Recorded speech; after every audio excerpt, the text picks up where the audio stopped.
Political science का एक बहुत ही इंपॉर्टेंट और conceptually complicated topic critical theory and Frankfurt school. इस वीडियो के माध्यम से मैं इस टॉपिक का एक डिटेल्ड और कॉम्प्रिहेंसिव एक्सप्लेनेशन आपके सामने प्रेजेंट करने की कोशिश करूंगा। Critical theory and Frankfurt school की यह वीडियो 3 पार्ट्स में डिवाइडेड होगी। वीडियो के फर्स्ट पार्ट में हम क्रिटिकल थियरी के मीनिंग को समझेंगे, क्रिटिकल थियरी क्या है, किस तरह की थियरीज को क्रिटिकल थियरी कहा जाता है। वीडियो के सेकंड पार्ट में हम फ्रैंकफर्ट स्कूल को डिस्कस करेंगे, फ्रैंकफर्ट स्कूल क्या है और फ्रैंकफर्ट स्कूल के क्रिटिकल थियरी का वर्जन किस तरह के क्रिटिकल थियरी को रिप्रेजेंट करता है। वीडियो के थर्ड पार्ट में हम फ्रैंकफर्ट स्कूल क्रिटिकल थियरी से जुड़े 4 important critical theorist, 4 important critical thinkers के आइडियाज, इनके की कॉन्सेप्ट्स और थियरीज को समझने की कोशिश करेंगे। यहां हमारा focus mainly Max Horkheimer, Theodor Adorno, Herbert Marcuse और यूरिगन हैबरमास के आइडियाज और की कॉन्सेप्ट्स को समझने के ऊपर होगा। वीडियो को शुरू करने से पहले मैं आपको पॉलिटिकल साइंस के हमारे ऑनलाइन कोर्स की जानकारी भी देना चाहूंगा। यूपीएससी पॉलिटिकल साइंस ऑप्शनल और UGC net JRF political science paper 2 के लिए हमने पॉलिटिकल साइंस का एक ऑनलाइन कोर्स तैयार किया है। इस कोर्स में एनरोलमेंट या इस कोर्स से रिलेटेड और अधिक जानकारी के लिए आप व्हाट्सएप के माध्यम से हमें इस नंबर पर कॉन्टैक्ट कर सकते हैं। Thank you. क्रिटिकल थियरी या क्रिटिकल थियरी के अप्रोच को नॉर्मल ट्रेडिशनल थियरीज के क्रिटिक के रूप में डेवलप किया गया। क्रिटिकल थियरी के प्रोपोनेंट्स ट्रेडिशनल थियरीज से सेटिस्फाइड नहीं थे, ट्रेडिशनल थियरीज के सोसाइटी को समझाने के अप्रोच से सेटिस्फाइड नहीं थे। इसलिए इनके द्वारा सोसाइटी को समझने के लिए, सोसाइटी को समझाने के लिए एक नए मोड को प्रपाउंड किया गया, सोशल इंक्वायरी के एक नए अप्रोच को प्रपाउंड किया गया, जिसे आज हम क्रिटिकल थियरी कहते हैं। लेकिन क्रिटिकल थियरी की मीनिंग और क्रिटिकल थियरी के अप्रोच को अप्रिशिएट करने के लिए आपको ट्रेडिशनल थियरीज के मीनिंग को भी समझना होगा। आपको समझना होगा कि ट्रेडिशनल थियरीज कैसे वर्क करती हैं, कैसे फंक्शन करती हैं, कैसे ट्रेडिशनल थियरीज के द्वारा हमारे सोशियो पॉलिटिकल रियलिटी को एक्सप्लेन किया जाता है। So let us try and find out what a normal traditional theory is and what a normal traditional theory does. देखिए, जब भी हम किसी चीज को समझना चाहते हैं तब हम सबसे पहले उस चीज से जुड़े बेसिक फंडामेंटल सवाल पूछते हैं, जैसे कि वो चीज क्या है, वो चीज कैसे वर्क करता है, किस रूल या लॉ को वो चीज फॉलो करता है। हम इन सभी सवालों के जवाब ढूंढने की कोशिश करते हैं और जब हमें इन सभी सवालों के जवाब मिल जाते हैं तब हम कह सकते हैं कि जिस चीज को हमने समझने की कोशिश की उस चीज का हमारे पास अब एक एक्सप्लेनेशन है, एक अंडरस्टैंडिंग है। और अपने इस एक्सप्लेनेशन, इस अंडरस्टैंडिंग के माध्यम से अब हम बता सकते हैं कि वो चीज क्या है, वो चीज कैसे वर्क करता है, कैसे फंक्शन करता है। तो ये जो अंडरस्टैंडिंग हमने जनरेट की, ये जो एक्सप्लेनेशन हमने जनरेट किया, जिस चीज को हमने समझने की कोशिश की, उस चीज के प्रति ये जो अंडरस्टैंडिंग, ये जो एक्सप्लेनेशन हमने जनरेट किया, इसी अंडरस्टैंडिंग, इसी एक्सप्लेनेशन को हम उस चीज की थियरी कह सकते हैं। सिमिलरली, जब हम अपने सोशियो पॉलिटिकल वर्ल्ड, अपने सोशियो पॉलिटिकल रियलिटी को समझने की कोशिश करते हैं, मतलब अपने सोसाइटी, अपने पॉलिटिक्स, अपने इकोनॉमी, अपने हिस्ट्री को जब हम समझने की कोशिश करते हैं, तब इस अंडरस्टैंडिंग को अक्वायर करने के लिए हम अपने सोशियो पॉलिटिकल वर्ल्ड, अपने सोशियो पॉलिटिकल रियलिटी से जुड़े कुछ फंडामेंटल सवाल पूछते हैं। हम जानना चाहते हैं कि हमारी सोसाइटी, हमारी पॉलिटिक्स काम कैसे करती है, हमारा सोशियो पॉलिटिकल वर्ल्ड वर्क कैसे करता है, हमारी सोसाइटी, हमारी पॉलिटिक्स कैसे ऑर्गेनाइज्ड है, हमारा सोशियो पॉलिटिकल वर्ल्ड किन रूल्स पर बेस्ड है, हमारी सोशियो पॉलिटिकल रियलिटी किन फंक्शंस को परफॉर्म करती है, हमारे सोसाइटी, हमारे पॉलिटिक्स के क्या बेसिक फीचर्स, क्या बेसिक एस्पेक्ट्स हैं। और जब हमें अपने इन सवालों का जवाब मिल जाता है, जब हम इन सवालों के जवाब ढूंढ लेते हैं, तब हमारे पास भी अपने सोशियो पॉलिटिकल वर्ल्ड से रिलेटेड एक नॉलेज होता है, एक एक्सप्लेनेशन होता है। और ये जो नॉलेज है, ये जो एक्सप्लेनेशन है, जो कि हमारे लिए हमारे सोशियो पॉलिटिकल वर्ल्ड को एक्सप्लेन करने का काम करता है, इसी नॉलेज, इसी एक्सप्लेनेशन को हम अपने सोशियो पॉलिटिकल वर्ल्ड, अपने सोशियो पॉलिटिकल रियलिटी की थियरी कह सकते हैं। तो थियरी क्या है? थियरी एक बॉडी ऑफ नॉलेज है, एक set of inter related concept and ideas है, जिसके द्वारा हम हमारे रियलिटी को एक्सप्लेन करते हैं, जिसके द्वारा हमारे रियलिटी को एक्सप्लेन किया जाता है। और यहां पर रियलिटी का मतलब है हमारा सोशियो पॉलिटिकल वर्ल्ड, हमारी सोशियो पॉलिटिकल रियलिटी। थियरी की मदद से हम शब्दों के माध्यम से, वर्ड्स के थ्रू, आइडियाज और कॉन्सेप्ट्स के थ्रू रियलिटी का एक रिप्रेजेंटेशन तैयार करते हैं। शब्दों के माध्यम से हम रियलिटी का एक पिक्चर ड्रॉ करने की कोशिश करते हैं। ये जो पिक्चर, ये जो रिप्रेजेंटेशन या डिपिक्शन है रियलिटी का, ये डेफिनेटली रियलिटी से हूबहू मेल नहीं खाता, लेकिन ये रियलिटी का सडनली एक क्लोजेस्ट अप्रोक्सीमेशन होता है। Therefore, we can say that a theory is the closest approximation of reality.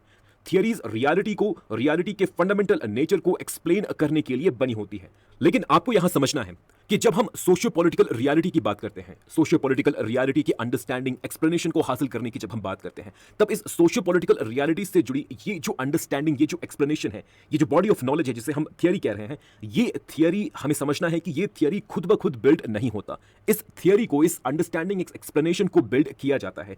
Jin fundamental questions की हमने कुछ देर पहले बात की, अपने सोशियो पॉलिटिकल वर्ल्ड, अपने सोशियो पॉलिटिकल रियलिटी से जुड़े जिन फंडामेंटल क्वेश्चंस की हमने बात की, जैसे कि हमारा सोशियो पॉलिटिकल वर्ल्ड, हमारा सोशियो पॉलिटिकल रियलिटी वर्क कैसे करता है, कैसे ऑर्गेनाइज्ड है, किन रूल्स पर ये बेस्ड है, इन फंडामेंटल क्वेश्चंस को, हमारे सोशियो पॉलिटिकल रियलिटी, हमारे सोशियो पॉलिटिकल वर्ल्ड से जुड़े इन फंडामेंटल क्वेश्चंस को हर कोई आंसर नहीं कर सकता। आपको समझना है कि इन फंडामेंटल क्वेश्चंस को आंसर करने की अथॉरिटी, इन फंडामेंटल क्वेश्चंस के डेफिनेटिव और यूनिवर्सल आंसर्स प्रोवाइड करने की अथॉरिटी हर किसी के पास नहीं होती। तो थियरी बिल्डिंग अपने आप में पावर के एक एक्सरसाइज को रिप्रेजेंट करता है। सोशियो पॉलिटिकल रियलिटी के एक्सप्लेनेशन को जनरेट करना, सोसाइटी, पॉलिटिक्स के नेचर, ऑर्गेनाइजेशन, वर्किंग, फीचर्स और एस्पेक्ट्स से जुड़े फंडामेंटल क्वेश्चंस को आंसर करना, यह काम उन लोगों के द्वारा किया जाता है जिनके पास पावर और अथॉरिटी होती है। और ये लोग, दैट मींस पावर और अथॉरिटी को होल्ड करने वाले ये लोग अपने आइडियोलॉजी के अकॉर्डिंग, अपने वर्ल्ड व्यू के अकॉर्डिंग, अपने वेस्टेड इंटरेस्ट के अकॉर्डिंग थियरी बिल्ड करते हैं। इन अदर वर्ड्स, आप कह सकते हैं कि इन लोगों के द्वारा थियरी के फॉर्म में हमारे सोशियो पॉलिटिकल वर्ल्ड, हमारे सोशियो पॉलिटिकल रियलिटी की जो एक्सप्लेनेशन हमारे सामने प्रेजेंट की जाती है, ये एक्सप्लेनेशन, ये थियरी न्यूट्रल नहीं होती, अनबायस्ड नहीं होती। ये थियरी, ये एक्सप्लेनेशन सोसाइटी के एक सेक्शन, दैट मींस सोसाइटी के पावरफुल सेक्शन के इंटरेस्ट को, उनके वर्ल्ड व्यू को, उनके पावर को प्रमोट करने के लिए बनी होती है। So we can say that normal traditional theories are never neutral. ये theories हमेशा किसी के द्वारा बनाई जाती है और किसी के इंटरेस्ट को प्रमोट करने के लिए बनाई जाती है। These theories are always made by someone and made for someone. तो यहां पर हमने एक बात एस्टैब्लिश कर दिया कि ट्रेडिशनल थियरीज न्यूट्रल नहीं होती। ट्रेडिशनल थियरीज के भीतर पावर इंटरेस्ट छुपा होता है। इसके अलावा ये जो थियरीज हैं, ये थियरीज सिर्फ सोशियो पॉलिटिकल रियलिटी को एक्सप्लेन ही नहीं करती, बल्कि इनके द्वारा रियलिटी को इन्फ्लुएंस भी किया जाता है। एक पर्टिकुलर तरीके से ये थियरीज रियलिटी को मोल्ड और शेप करने का भी काम करती हैं। कहने का मतलब है कि theory tales how the reality is and reality adjusts itself, molds itself in order to resemble the theory. Theory के द्वारा बताया जाता है, डिस्क्राइब किया जाता है कि सोशियो पॉलिटिकल रियलिटी कैसा है, socio political reality, socio political world के फीचर, फंक्शंस और एस्पेक्ट्स क्या है। लेकिन इस डिस्क्रिप्शन के बाद रियलिटी अपने आप को इस डिस्क्रिप्शन के अकॉर्डिंग ढालना, मोल्ड करना शुरू करता है, ताकि जो सोशियो पॉलिटिकल रियलिटी है, जो सोशियो पॉलिटिकल वर्ल्ड है, वो इस डिस्क्रिप्शन को, इस एक्सप्लेनेशन को मैच कर सके, रिजेंबल कर सके। एज अ रिजल्ट, धीरे धीरे, ग्रेजुअली थियरी के इन डुअल फंक्शंस के मदद से हम सोसाइटी में एक पर्टिकुलर स्टेटस को, एक पर्टिकुलर सोशियो पॉलिटिकल ऑर्डर को एस्टैब्लिश करते हैं, और फिर इस पर्टिकुलर स्टेटस को, इस पर्टिकुलर सोशियो पॉलिटिकल ऑर्डर को थियरी के माध्यम से ही लेजिटिमाइज भी किया जाता है, सपोर्ट भी किया जाता है और मेंटेन भी किया जाता है।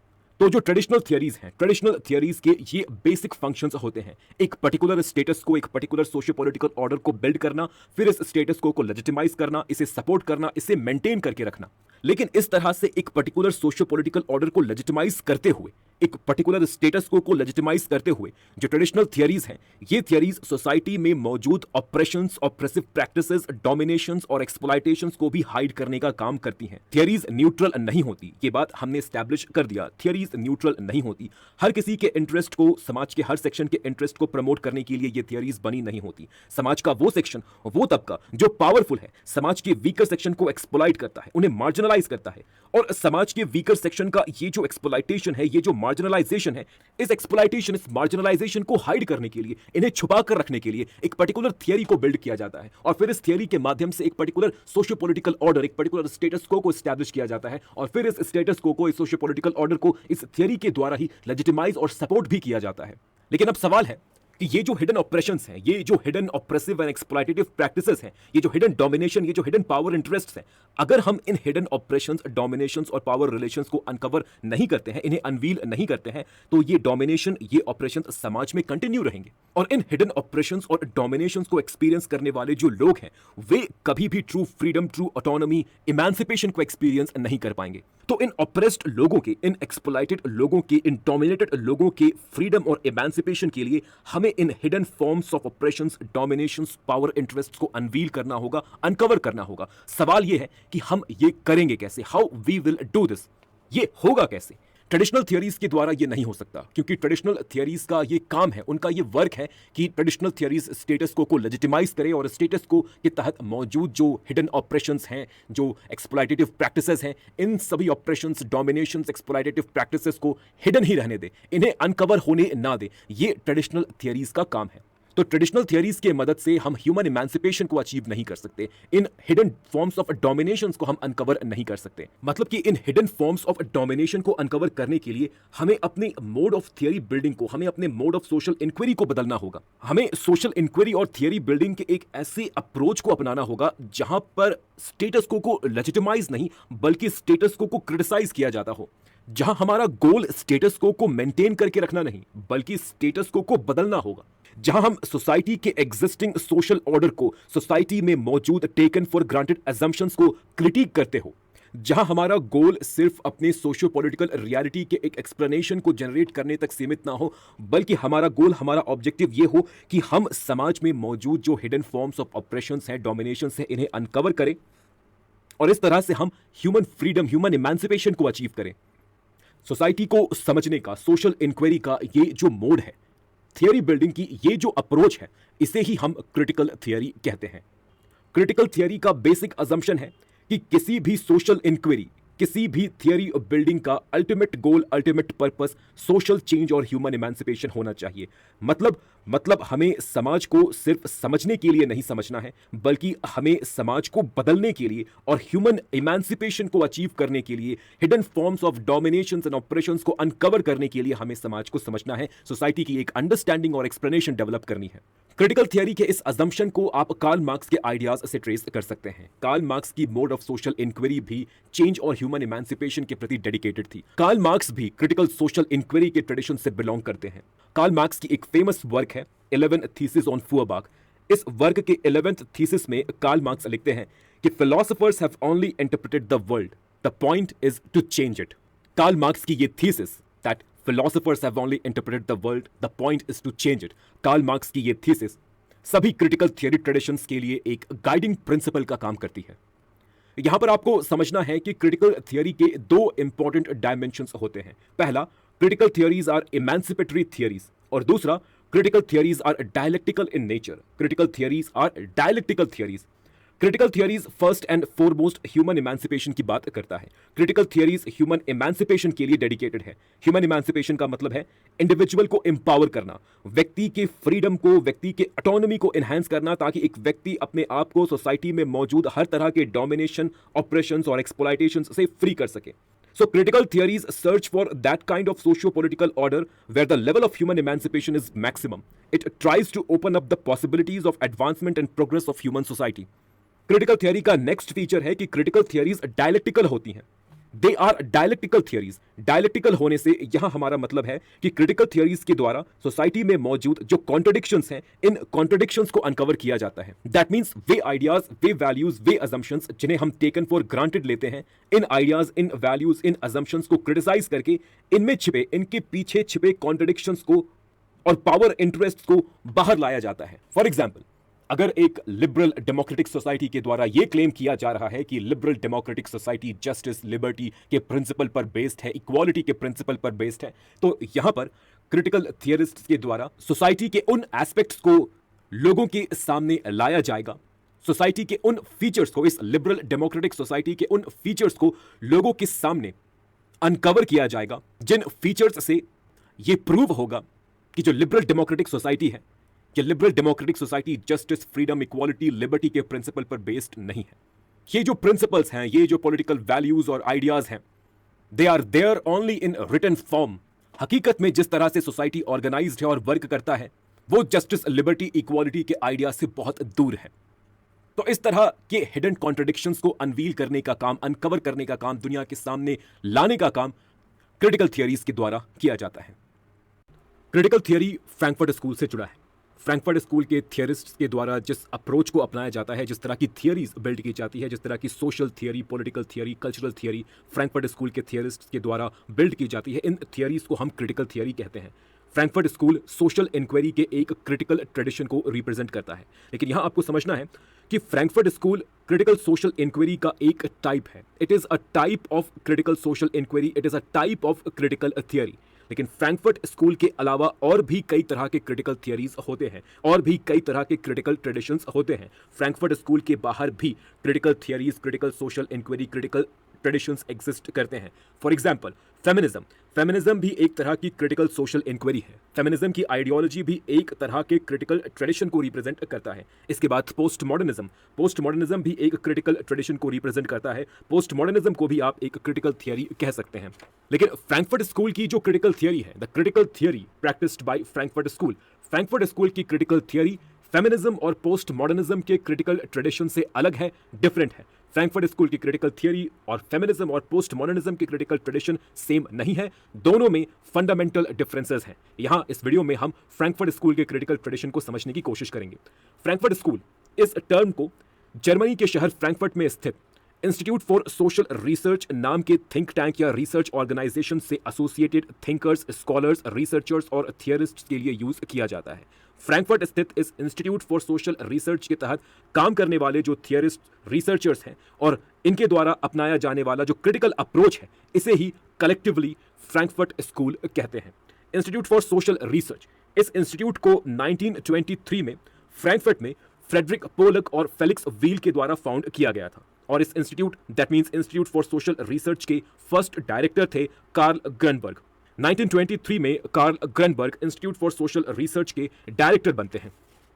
लेकिन उस वक्त, दैट मींस 1920s के डिकेड में, इंस्टीट्यूट फॉर सोशल रिसर्च का फोकस मेनली मार्क्सिस्ट स्टडीज और क्रिटिक ऑफ कैपिटलिस्ट सोसाइटी के ऊपर ही था। एस्टैब्लिशमेंट के साथ ही, मतलब 1920s में ही, फ्रैंकफर्ट स्कूल के अप्रोच को क्रिटिकल थियरी नहीं कहा गया। शुरुआती दिनों में इंस्टीट्यूट फॉर सोशल रिसर्च का main objective, main goal Marxist studies को आगे बढ़ाना, कैपिटलिस्ट सोसाइटी के क्रिटिक को आगे बढ़ाना ही था। इंस्टीट्यूट फॉर सोशल रिसर्च में क्रिटिकल थियरी और क्रिटिकल ट्रेडिशन की शुरुआत 1930 के अराउंड होती है।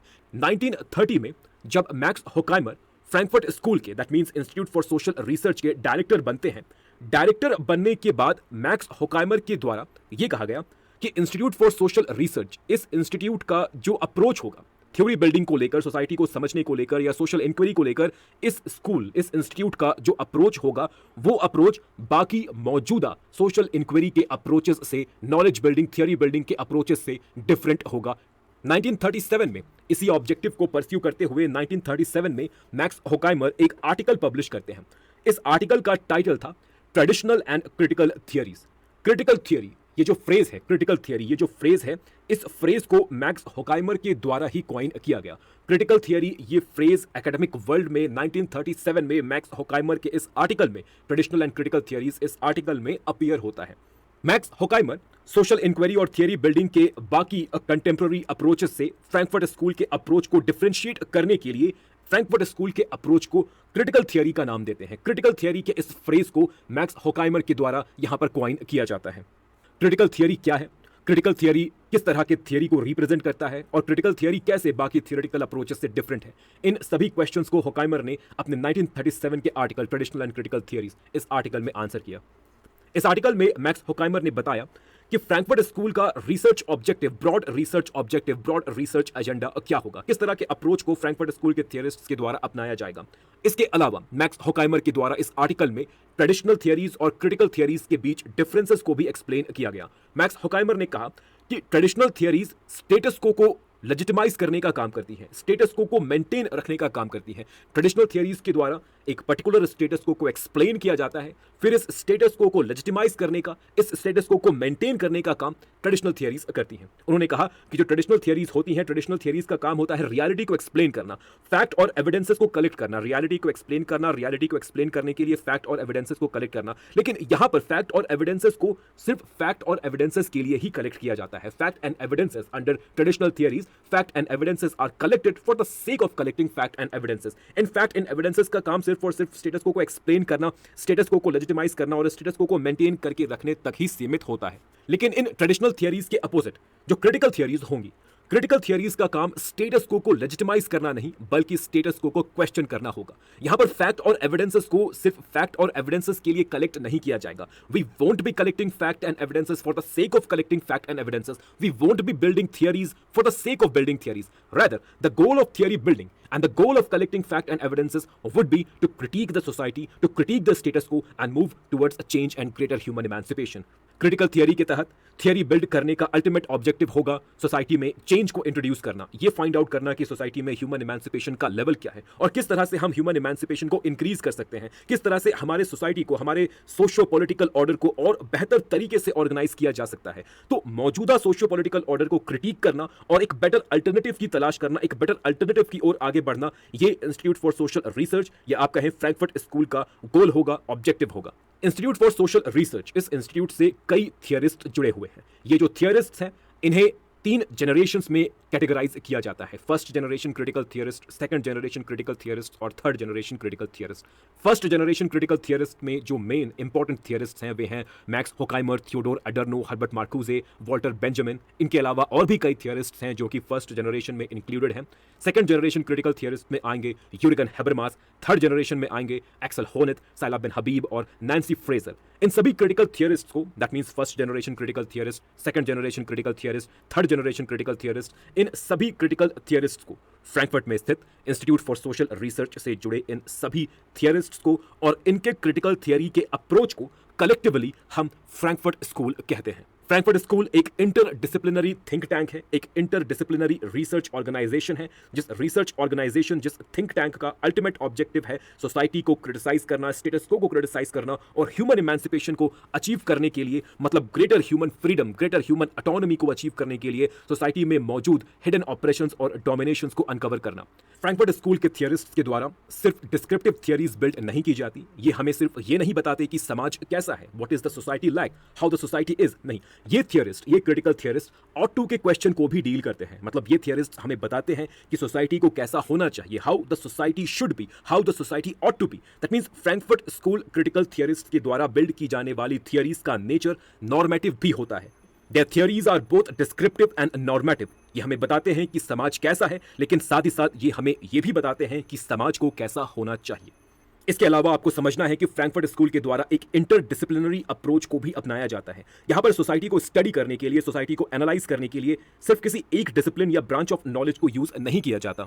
यहाँ पर सोशल साइंसेस और ह्यूमैनिटीज के अलग अलग डिसिप्लिन के थियरिस्ट अपना कंट्रीब्यूशन देते हैं। अलग अलग डिसिप्लिन, अलग अलग बॉडी ऑफ नॉलेज को यूज करके यहाँ पर सोसाइटी के एक अल्टीमेट थियरी को बिल्ड करने की कोशिश की जाती है। तो फ्रैंकफर्ट स्कूल के तहत आप फिलॉसफी से जुड़े थियरिस्ट देखेंगे, यहाँ पर फिलॉसफी के एलिमेंट भी मौजूद होंगे, फिलॉसफी के थियरिस्ट, फिलॉसफी के स्कॉलर्स भी यहाँ होंगे, सोशियोलॉजी के स्कॉलर्स भी होंगे, पॉलिटिकल साइंस के स्कॉलर्स भी होंगे, पॉलिटिकल थियरी के स्कॉलर्स भी होंगे, psycho analysis, psychology, economics, history, language, literature, international relations, अलग अलग ब्रांचेस, अलग अलग नॉलेज के ब्रांचेस से जुड़े जो थियरिस्ट हैं, जो स्कॉलर्स हैं, वे सभी मिलकर फ्रैंकफर्ट स्कूल के कॉमन प्लेटफॉर्म के तहत सोसाइटी के एक अल्टीमेट थियरी को जनरेट करने की कोशिश करते हैं। एक ऐसी थियरी जो change, human emancipation, progress, human society के एडवांसमेंट की बात करता हो।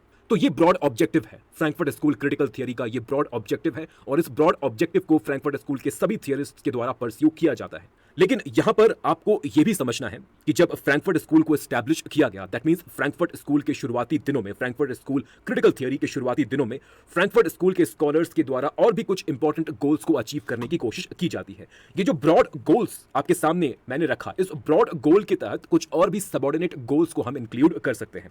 फ्रैंकफर्ट स्कूल 20th सेंचुरी के 1920s के डिकेड में एस्टैब्लिश किया गया। उस वक्त यूरोप की जो स्थिति थी वो काफी प्रॉब्लमेटिक थी और यूरोप के इस सिचुएशन को एक्सप्लेन करने का काम भी फ्रैंकफर्ट स्कूल के थियरिस्ट्स ने अपने हाथों में लिया। फ्रैंकफर्ट स्कूल के शुरुआती दिनों में फ्रैंकफर्ट स्कूल का एक इंपॉर्टेंट ऑब्जेक्टिव था, एक इंपॉर्टेंट गोल था, यूरोप में टोटलिटेरियनिज्म के राइज को एक्सप्लेन करना। इटली में फासिज्म के राइज को, जर्मनी में नाजिज्म के राइज को, यूरोप में ये जो टोटलिटेरियन लीडर्स का राइज हो रहा था, ये जो right wing ultra nationalist leaders का राइज हो रहा था, इस राइज को एक्सप्लेन करना और ये बताना कि यूरोप की जनता ने, खासकर इटली और जर्मनी के लोगों ने क्यों in right wing ultra nationalist totalitarian leaders को सपोर्ट किया, क्यों हिटलर के अथॉरिटेरियन रेजिम को जर्मनी के लोगों के द्वारा सपोर्ट किया गया, एक्सेप्ट किया गया। जर्मनी के लोगों के अथॉरिटेरियन पर्सनालिटी, अथॉरिटेरियन लीडर्स को एक्सेप्ट करने के इस बिहेवियर का एक्सप्लेनेशन ढूंढना भी फ्रैंकफर्ट स्कूल क्रिटिकल थियरी का एक ऑब्जेक्टिव था। इसके अलावा फ्रैंकफर्ट स्कूल के थिंकर्स ने इस बात को भी फाइंड आउट करने की कोशिश की कि जर्मनी में होलोकॉस्ट जैसी इनह्यूमन घटना क्यों हुई, ज्यूइश पीपल का जो परसिक्यूशन हिटलर के रेजिम में हुआ, यह परसिक्यूशन क्यों हुआ, कौन से फैक्टर्स हैं जो कि इस परसिक्यूशन, होलोकॉस्ट को एक्सप्लेन करते हैं। होलोकॉस्ट की घटना और ज्यूइश पीपल के परसिक्यूशन से फ्रैंकफर्ट स्कूल बहुत अधिक इन्फ्लुएंस्ड था। होलोकॉस्ट की घटना ने फ्रैंकफर्ट स्कूल और फ्रैंकफर्ट स्कूल के थियरी और थियोरेटिकल अप्रोच को बहुत अधिक अफेक्ट किया, बहुत अधिक इन्फ्लुएंस किया। फ्रैंकफर्ट स्कूल के तहत, फ्रैंकफर्ट स्कूल के खासकर शुरुआती दिनों में फ्रैंकफर्ट स्कूल के तहत जो स्कॉलर्स थे, जो थियरिस्ट थे, ये स्कॉलर्स, ये थियरिस्ट, ये मेनली ज्यूइश थे। फ्रैंकफर्ट स्कूल के मेंबर्स प्रीडोमिनेंटली ज्यूइश थे और ज्यूइश होने की वजह से, और ज्यूइश होने के साथ साथ जर्मनी में होने की वजह से फ्रैंकफर्ट स्कूल के इन मेंबर्स को और इन मेंबर्स के नियर एंड डियर वंस को, इनके फैमिली, इनके रिलेटिव्स को नाजी गवर्नमेंट के हाथों परसिक्यूशन फेस करना पड़ा। तो यहां आप देख सकते हैं कि फ्रैंकफर्ट स्कूल से जुड़े थिंकर्स, फ्रैंकफर्ट स्कूल से जुड़े स्कॉलर्स और थियरिस्ट्स ने हॉलोकॉस्ट को directly indirectly first hand experience किया। इन थिंकर्स, इन फ्रैंकफर्ट स्कूल के मेंबर्स के रिलेटिव्स ने, जर्मनी में मौजूद फ्रैंकफर्ट स्कूल के इन मेंबर्स के रिलेटिव्स ने परसिक्यूशन को, ज्यूइश पीपल के परसिक्यूशन को, हॉलोकॉस्ट को डायरेक्टली एक्सपीरियंस किया। इस रेशियल डिस्क्रिमिनेशन, ज्यूइश पीपल के इस रेशियल डिस्क्रिमिनेशन, इस परसिक्यूशन और हॉलोकॉस्ट को लेकर फ्रैंकफर्ट स्कूल के मेंबर्स काफी डिस्टर्ब्ड थे। फ्रैंकफर्ट स्कूल के थियरिस्ट ये समझना चाहते थे कि आखिर किसी पॉलिटिकल रेजिम में सोसाइटी के एक सेक्शन के साथ इस तरह का व्यवहार कैसे किया जा सकता है। आखिर अपने आप को एडवांस्ड कहने वाली एक सोसाइटी के भीतर इस तरह से state sponsored killing, state sponsored ethnic cleansing को कैसे प्रैक्टिस किया जा सकता है। तो फ्रैंकफर्ट स्कूल के थियरिस्ट, इन्होंने ज्यूइश पीपल के परसिक्यूशन को, होलोकॉस्ट को ना ही एक्सपीरियंस किया, बल्कि ये थियरिस्ट, ये स्कॉलर्स ज्यूइश पीपल के परसिक्यूशन और होलोकॉस्ट के विक्टिम भी थे। परसिक्यूशन से बचने के लिए, नाजी गवर्नमेंट के परसिक्यूशन से बचने के लिए, हॉलोकॉस्ट से बचने के लिए फ्रैंकफर्ट स्कूल को जर्मनी से रीलोकेट भी होना पड़ा। 1933 में जब हिटलर जर्मनी में सत्ता में आता है, तब हिटलर के पावर में आने के बाद फ्रैंकफर्ट स्कूल को जर्मनी छोड़ना पड़ा। जर्मनी छोड़कर फ्रैंकफर्ट स्कूल को, that means institute for social research को, सबसे पहले स्विट्जरलैंड के जनेवा में एस्टैब्लिश करने की कोशिश की जाती है। जनेवा के बाद Frankfurt school Paris, France, Paris move करता है। फ्रांस के बाद, पेरिस के बाद फ्रैंकफर्ट स्कूल यूएसए मूव करता है। यूएस के अलग अलग सिटीज में फ्रैंकफर्ट स्कूल को एस्टैब्लिश करने की कोशिश की जाती है, जैसे New York, California. Finally university of Columbia के डिपार्टमेंट ऑफ सोशियोलॉजी के साथ पार्टनरशिप करके फ्रैंकफर्ट स्कूल को जर्मनी के बाहर यूनिवर्सिटी ऑफ कोलंबिया में टेम्पररली एस्टैब्लिश किया जाता है। फिर वर्ल्ड वॉर II के खत्म होने के बाद 1953 में फ्रैंकफर्ट स्कूल यूएस से वापस जर्मनी मूव करता है। 1953 में जर्मनी के फ्रैंकफर्ट में फ्रैंकफर्ट स्कूल को, that means institute for social research को, दोबारा से रीएस्टैब्लिश किया जाता है। लेकिन जब फ्रैंकफर्ट स्कूल यूएस छोड़कर वापस जर्मनी आया, उस वक्त फ्रैंकफर्ट स्कूल से बिलोंग करने वाले सभी थियरिस्ट, सभी स्कॉलर जर्मनी वापस नहीं आते हैं। कुछ इंपॉर्टेंट स्कॉलर्स थे, जैसे हर्बर्ट मार्कूसे, कुछ इंपॉर्टेंट स्कॉलर्स थे जिन्होंने यूएस में ही रहना प्रेफर किया, वे जर्मनी वापस नहीं आते। भले ही फ्रैंकफर्ट स्कूल यूएस से वापस जर्मनी शिफ्ट हो जाता है, वापस फ्रैंकफर्ट शिफ्ट हो जाता है, लेकिन फ्रैंकफर्ट स्कूल क्रिटिकल थियरी से जुड़े कुछ इंपॉर्टेंट स्कॉलर और थियरिस्ट यूएस में ही रहना प्रेफर करते हैं। इसके अलावा फ्रैंकफर्ट स्कूल के क्रिटिकल थियरिस्ट का एक और इंपॉर्टेंट ऑब्जेक्टिव था। यह ऑब्जेक्टिव था मार्क्सिज्म को रिवाइज करना, कार्ल मार्क्स के आइडियाज, उनके थियरीज को रिवाइज करना, ऑर्थोडॉक्स मार्क्सिज्म को रिवाइज करके मार्क्सिज्म के एक रिविजनिस्ट वर्जन को प्रेजेंट करना। यह भी फ्रैंकफर्ट स्कूल क्रिटिकल थियरी का एक इंपॉर्टेंट गोल, एक इंपॉर्टेंट ऑब्जेक्टिव है। देखिए, ऑर्थोडॉक्स मार्क्सिज्म में कई प्रॉब्लम्स फ्रैंकफर्ट स्कूल के थियरिस्ट के द्वारा पॉइंट आउट किए जाते हैं। फ्रैंकफर्ट स्कूल के थियरिस्ट मार्क्स से इन्फ्लुएंस्ड थे, कार्ल मार्क्स के आइडियाज से वे इन्फ्लुएंस्ड थे, लेकिन इनके द्वारा, फ्रैंकफर्ट स्कूल के इन थियरिस्ट के द्वारा ऑर्थोडॉक्स मार्क्सिज्म के इकोनॉमिक डिटरमिनिस्टिक अप्रोच को क्रिटिसाइज किया जाता है। ऑर्थोडॉक्स मार्क्सिज्म एक इकोनॉमिक डिटरमिनिस्टिक आइडियोलॉजी है, जहां पर यह कहा जाता है कि सोसाइटी का जो बेस है वो इकोनॉमिक नेचर का होता है, और सोसाइटी का ये इकोनॉमिक बेस सोसाइटी के सभी फंक्शंस को रेगुलेट करता है। सोसाइटी के सभी एस्पेक्ट्स, सभी फंक्शंस, फिर चाहे वो पॉलिटिकल हो, लीगल हो, कल्चरल हो, रिलीजियस हो, सोसाइटी के ये सभी एस्पेक्ट्स सोसाइटी के इकोनॉमिक बेस के ऊपर डिपेंडेंट होते हैं। अगर सोसाइटी में हमें कोई बदलाव लाना है, कोई चेंज लाना है, तो आप सोसाइटी के इकोनॉमिक बेस को बदलिए। अगर आप सोसाइटी के इकोनॉमिक बेस को बदलते हैं तो पूरी की पूरी सोसाइटी ऑटोमेटिकली बदल जाएगी, पूरी की पूरी सोसाइटी चेंज हो जाएगी, ट्रांसफॉर्म्ड हो जाएगी। कार्ल मार्क्स ने कहा था कि कैपिटलिज्म के अंतर्गत सोसाइटी का जो इकोनॉमिक बेस होता है वो प्रोलेटेरिएट और कैपिटलिस्ट से मिलकर बनता है। कैपिटलिस्ट वे लोग होते हैं, बुर्जुआ वे लोग होते हैं जो कि सोसाइटी के मींस ऑफ प्रोडक्शन को, फोर्सेस ऑफ प्रोडक्शन को ओन करते हैं, कंट्रोल करते हैं। और प्रोलेटेरिएट, वर्किंग क्लास, वे लोग होते हैं जिनके पास प्राइवेट प्रॉपर्टी नहीं होता, जो सोसाइटी के मींस ऑफ प्रोडक्शन को ओन और कंट्रोल नहीं करते, जिनके पास इकोनॉमी में सेल करने के लिए सिर्फ उनका लेबर पावर होता है। तो सोसाइटी के दो सेक्शंस हैं, एक जो कि मींस ऑफ प्रोडक्शन को ओन करता है और दूसरा जो कि मींस ऑफ प्रोडक्शन को ओन नहीं करता। और इन दो सेक्शंस के बीच का जो रिलेशन है, ये रिलेशन एक्सप्लॉइटेटिव होता है। कैपिटलिस्ट के द्वारा वर्किंग क्लास को एक्सप्लॉइट किया जाता है, बुर्जुआ के द्वारा प्रोलेटेरिएट को एक्सप्लॉइट किया जाता है। और कैपिटलिस्ट क्लास के पास जो वेल्थ होता है, जो प्रॉफिट होता है, जो रिसोर्सेज होते हैं, वे सभी इस एक्सप्लॉइटेशन के वजह से कैपिटलिस्ट क्लास के द्वारा अर्न किए जाते हैं। इस एक्सप्लॉइटेशन के रिजल्ट के रूप में ही कैपिटलिस्ट क्लास अपने वेल्थ को बिल्ड कर पाता है, प्रॉफिट को जनरेट कर पाता है। लेकिन इस एक्सप्लॉइटेटिव इकोनॉमिक बेस को हाइड करने के लिए, इस बात को इंश्योर करने के लिए कि सोसाइटी का ये इकोनॉमिक बेस हमेशा हिडन रहे, कैपिटलिस्ट क्लास के द्वारा एक सुपर स्ट्रक्चर को भी बिल्ड किया जाता है, एक सुपर स्ट्रक्चर को भी इरेक्ट किया जाता है। और ये जो सुपर स्ट्रक्चर है, बेस के ऊपर ये जो सुपर स्ट्रक्चर है, ये सुपर स्ट्रक्चर सोसाइटी के लॉज, सोसाइटी के religion, culture, tradition, ideology, custom से मिलकर बनता है। ऑर्थोडॉक्स मार्क्सिज्म के तहत कार्ल मार्क्स ने कहा था कि जैसे जैसे एक कैपिटलिस्ट सोसाइटी एडवांस करेगी, एक कैपिटलिस्ट सोसाइटी एडवांस्ड कैपिटलिज्म की ओर आगे बढ़ेगी, मैच्योर होती जाएगी, वैसे वैसे कैपिटलिस्ट सोसाइटी में कॉन्ट्रडिक्शंस इमर्ज करने लगेंगे। और ये जो एक्सप्लॉइटेटिव रिलेशन है वर्किंग क्लास और कैपिटलिस्ट क्लास के बीच, ये जो एक्सप्लॉइटेटिव इकोनॉमिक रिलेशंस हैं, ये इकोनॉमिक रिलेशंस विजिबल होने लगेगा। इन इकोनॉमिक रिलेशंस के विजिबल होने के बाद सोसाइटी में क्लास डिवीजन काफी प्रोनाउंस्ड हो जाएगा। कैपिटलिस्ट क्लास और वर्किंग क्लास के बीच क्लास डिवीजन काफी प्रोनाउंस्ड हो जाएगा, काफी विजिबल हो जाएगा। क्लास डिवीजन के विजिबल होने के बाद, प्रोनाउंस्ड होने के बाद, सोसाइटी के भीतर, कैपिटलिस्ट सोसाइटी के भीतर क्लास कॉन्फ्लिक्ट की शुरुआत होगी। ये क्लास कॉन्फ्लिक्ट धीरे धीरे बढ़ता जाएगा और अल्टीमेटली हम एक रेवोल्यूशन को एक्सपीरियंस करेंगे। वर्किंग क्लास के द्वारा एक रेवोल्यूशन को कैरी आउट किया जाएगा, जिस रेवोल्यूशन के through working class capitalist order को डिमोलिश करेगा, कैपिटलिस्ट ऑर्डर को खत्म करेगा और कैपिटलिस्ट ऑर्डर की जगह एक सोशलिस्ट ऑर्डर को वर्किंग क्लास के द्वारा एस्टैब्लिश किया जाएगा। और ये जो सोशलिस्ट ऑर्डर होगा, ये जो सोशलिस्ट सोसाइटी होगी, ये सोशलिस्ट सोसाइटी क्लासलेस होगी। यहां पर कोई क्लास डिवीजन, कोई क्लास डिस्टिंक्शन नहीं होगा और ये सोसाइटी, ये सोशलिस्ट सोसाइटी हर तरह के एक्सप्लॉइटेशन से भी फ्री होगी। लेकिन कार्ल मार्क्स ने जिस सोशलिस्ट रेवोल्यूशन, जिस कम्युनिस्ट रेवोल्यूशन की बात की थी अपनी आइडियोलॉजी में, जिस सोशलिस्ट रेवोल्यूशन की बात की थी, ये सोशलिस्ट रेवोल्यूशन, ये कम्युनिस्ट रेवोल्यूशन यूरोप की एडवांस्ड कैपिटलिस्ट सोसाइटी में कभी नहीं हुआ। तो फ्रैंकफर्ट स्कूल के सामने ये चैलेंज था। फ्रैंकफर्ट स्कूल को अब ये भी एक्सप्लेन करना था कि ऑर्थोडॉक्स मार्क्सिज्म में गलती कहां पर हो गई, कार्ल मार्क्स के द्वारा गलती कहां पर हो गई, सोसाइटी को समझने में, इंटरप्रेट करने में कार्ल मार्क्स ने कहां गलती कर दी। क्योंकि कार्ल मार्क्स के प्रेडिक्शंस रॉन्ग प्रूफ हो चुके थे, कार्ल मार्क्स के प्रेडिक्शन मटेरियलाइज नहीं हो रहे थे। यूरोप में कैपिटलिज्म दिन ब दिन और अधिक एडवांस्ड होता जा रहा था और अधिक पावरफुल होता जा रहा था। लेकिन मार्क्स के प्रेडिक्शन के अकॉर्डिंग यूरोप की सोसाइटी में कोई कॉन्ट्रडिक्शन इमर्ज नहीं कर रहा था, कोई क्लास डिस्टिंक्शन, कोई क्लास रिवोल्ट, कोई क्लास कॉन्फ्लिक्ट इमर्ज नहीं कर रहा था। तो थ्योरी और प्रैक्टिस के बीच ये जो गैप है, ऑर्थोडॉक्स मार्क्सिज्म की आइडियोलॉजी और यूरोप की सोसाइटी में, एडवांस्ड कैपिटलिस्ट सोसाइटी में जो कुछ भी हो रहा था, इसके बीच ये जो गैप है, प्रेडिक्शन और रियलिटी में ये जो गैप है, इस गैप को एक्सप्लेन करना यह भी फ्रैंकफर्ट स्कूल के क्रिटिकल थियरिस्ट का एक इंपॉर्टेंट ऑब्जेक्टिव, एक इंपॉर्टेंट गोल है।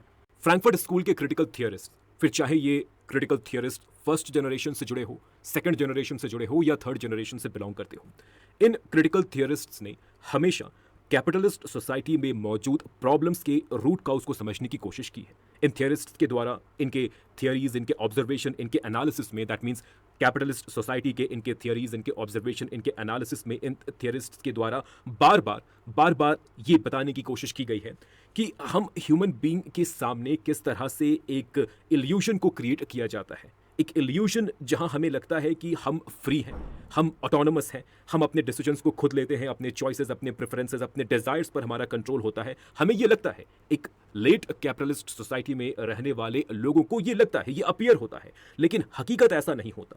हमारे लिए सोसाइटी की ये जो अंडरस्टैंडिंग है, हमारे लिए सोसाइटी का ये जो नॉलेज, ये जो पिक्चर है कि हमारी सोसाइटी फ्री इंडिविजुअल्स से मिलकर बनी है, सोसाइटी में रहने वाले लोग फ्रीडम एंजॉय करते हैं, ऑटोनॉमी एंजॉय करते हैं, लोगों के पास फ्री विल होता है। हमारी ये जो अंडरस्टैंडिंग है सोसाइटी की, हमारी ये जो अंडरस्टैंडिंग है, ये बेसिकली फ्लॉड होती है, ये बेसिकली डिस्टॉर्टेड होती है। हमारे सामने एक इल्यूजन को क्रिएट किया जाता है और हम इस इल्यूजन को रियलिटी मान लेते हैं। लेकिन अगर हम इस इल्यूजन के बियॉन्ड जाकर देखें, अगर हम में से कोई इस इल्यूजन के बियॉन्ड जाकर अगर देखता है, तब हमें यह समझ में आएगा कि प्री एनलाइटनमेंट सोसाइटी की अगर हम बात करें तो प्री एनलाइटनमेंट सोसाइटी में जिस तरह से लोग डोमिनेटेड हुआ करते थे, ऑप्रेस्ड हुआ करते थे, लोगों के ऊपर कर्षण, फोर्स और पावर और कंट्रोल को जिस तरह से यूज किया जाता था, आज एनलाइटनमेंट के बाद भी, that means post enlightenment societies में भी, capitalist, advanced capitalist modern societies में भी ये जो डोमिनेशन है, ये जो कर्षण, ये कंट्रोल, ये सब कुछ आज भी कंटिन्यू है, आज भी जारी है। फर्क बस इतना है, फर्क बस इतना है कि प्री एनलाइटनमेंट सोसाइटी में ये सभी डोमिनेशन, कर्षण और कंट्रोल विजिबल थे, नेकेड थे। हम सभी को दिखाई देता था कि हम डोमिनेटेड हो रहे हैं, हमारे ऊपर फोर्स, कर्षण को यूज किया जा रहा है। लेकिन पोस्ट एनलाइटनमेंट सोसाइटी में, लेट कैपिटलिस्ट सोसाइटी में, मॉडर्न सोसाइटीज में ये जो डोमिनेशन है, ये जो कर्षण है, ये जो ऑपरेशन है, ये सब कुछ हिडन होता है, ये डिस्क्रीट होता है, इनविजिबल होता है। हमें पता ही नहीं चलता कि हम डोमिनेटेड हैं, बट हम सभी डोमिनेटेड होते हैं। हमें पता ही नहीं चलता कि हमारी फ्रीडम, हमारी ऑटोनॉमी रिस्ट्रिक्टेड है, बट हम हकीकत में रिस्ट्रिक्टेड होते हैं। हमारी फ्रीडम, हमारी ऑटोनॉमी, हमारा फ्री विल हमेशा रिस्ट्रिक्टेड होता है। और यही रियलिटी का ट्रू नेचर है। क्रिटिकल थियरिस्ट्स कहते हैं कि यही रियलिटी का ट्रू नेचर है, और रियलिटी के इस ट्रू नेचर को इल्यूजन के माध्यम से हमसे छुपाया जाता है। कार्ल मार्क्स के शब्दों में कहें तो इस ट्रू नेचर को, रियलिटी के इस ट्रू नेचर को हमसे छुपाने के लिए हमारे सामने एक फॉल्स कॉन्शियसनेस को क्रिएट किया जाता है, और हमें ये यकीन दिलाया जाता है कि जिस इल्यूजन को हम एक्सपीरियंस कर रहे हैं, ये इल्यूजन ही हकीकत में रियलिटी है। इस इल्यूजन के पीछे छिपे रियलिटी के ट्रू नेचर को, दैट मीन्स जो हिडन फॉर्म्स ऑफ डोमिनेशंस हैं, जो हिडन फॉर्म्स ऑफ ऑपरेशंस हैं, कर्षण हैं, इन सभी को कॉन्टिन्यूसली हमसे हाइड किया जाता है, और ये कोशिश की जाती है कि ये हिडन फॉर्म्स ऑफ ऑपरेशंस और डोमिनेशंस और रियलिटी का ट्रू नेचर कभी भी अनकवर ना हो पाए, कभी भी अनवील ना हो पाए। क्रिटिकल थियरिस्ट्स कहते हैं कि मॉडर्न कैपिटलिस्ट सोसाइटी का ये बेसिक फंडामेंटल प्रॉब्लम है। This is the fundamental problem of capitalist society, this is the basic problem of modernity. और इसी प्रॉब्लम को, इसी फंडामेंटल, इसी बेसिक प्रॉब्लम को अलग अलग क्रिटिकल थियरिस्ट्स के द्वारा अलग अलग तरीकों से एक्सप्लेन किया जाता है। अलग अलग कंसेप्चुअल टूल्स को यूज करके, अलग अलग आइडियाज, कॉन्सेप्ट्स और थियरीज को यूज करके अलग अलग क्रिटिकल थियरिस्ट इसी बेसिक फंडामेंटल प्रॉब्लम को हाईलाइट करने की कोशिश करते हैं, रिजॉल्व करने की कोशिश करते हैं। तो ये है कॉन्टेक्स्ट, ये वो कॉन्टेक्स्ट है जिस कॉन्टेक्स्ट के तहत हमें फ्रैंकफर्ट स्कूल क्रिटिकल थियरी से जुड़े इंपॉर्टेंट थिंकर्स के आइडियाज को समझना होगा। सबसे पहले हम first generation critical theory, Frankfurt school first generation critical theory के 3 इंपॉर्टेंट थिंकर्स के आइडियाज को और इनके सोसाइटी के प्रॉब्लम के डायग्नोसिस को हम डिस्कस करेंगे। ये 3 थिंकर्स हैं मैक्स हॉकाइमर, थियोडोर अडर्नो और हर्बर्ट मार्क्यूसे। इन थिंकर्स को डिस्कस करने के बाद हम सेकंड जनरेशन क्रिटिकल थियरिस्ट से जुड़े यूरिगन हैबरमास के आइडियाज को भी डिस्कस करेंगे। मैक्स होकाइमर के 2 इंपॉर्टेंट वर्क्स हैं, eclipse of reason and dialectics of enlightenment. ये जो उनकी दूसरी वर्क है, डायलेक्टिक्स ऑफ एनलाइटनमेंट, इसे मैक्स होकाइमर ने थियोडोर अडर्नो के साथ मिलकर लिखा है। मैक्स होकाइमर का जो ऑब्जर्वेशन है वो सोसाइटी में इंस्ट्रूमेंटल रैशनैलिटी के यूज से जुड़ा है। कैपिटलिस्ट सोसाइटी के जिन प्रॉब्लम्स की अभी मैंने बात की, जिन hidden forms of oppressions and dominations की अभी मैंने बात की, इन प्रॉब्लम्स के रूट काउज को मैक्स होकाइमर इंस्ट्रूमेंटल रैशनैलिटी के यूज से ट्रेस करते हैं। मैक्स होकाइमर कहते हैं कि इंस्ट्रूमेंटल रैशनैलिटी हमारे सोशल, पॉलिटिकल, कल्चरल और मॉरल स्फीयर के लिए नहीं बना है।